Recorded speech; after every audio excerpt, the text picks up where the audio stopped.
On est dans un territoire nord-américain. Ça veut dire qu'il faut changer les pneus de temps en temps, printemps, automne, pneus d'hiver, pneus d'été, évidemment.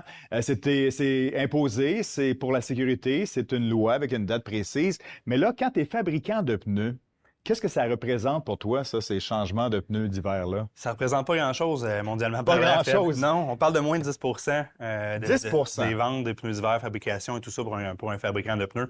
Donc, on est un très petit marché. Nous, comme tu disais, c'est une réalité. À tous les 6 mois, on a un changement de pneus à faire.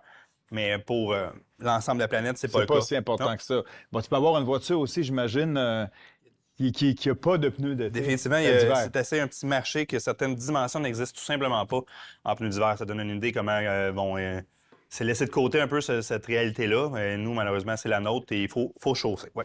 Donc, on n'a pas le choix d'avoir des pneus d'hiver qui s'adaptent aussi. J'imagine que le facteur météo, le facteur argent, le facteur consommation qui fait que ça se transforme, cette industrie-là, avec le temps. Oui, définitivement. Nos pneus, exemple, les pneus vendus chez nous, marché nord-américain, ne seront pas les mêmes nécessairement que les pays scandinaves. Il y a des petites adaptations que les fabricants vont faire. On n'a pas les mêmes réalités au niveau de la température sur ce truc-là.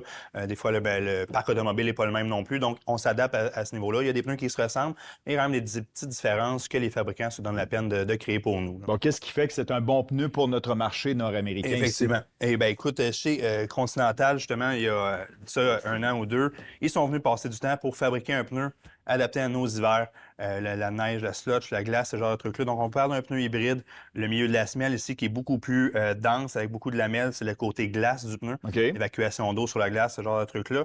Et les épaules avec des membranes plus larges ici, des blocs plus larges pour la traction dans la neige. Donc, on parle d'un pneu hybride, dans le fond, qui essaie de faire un peu de tout, comme on a un peu de tout lorsque l'hiver arrive.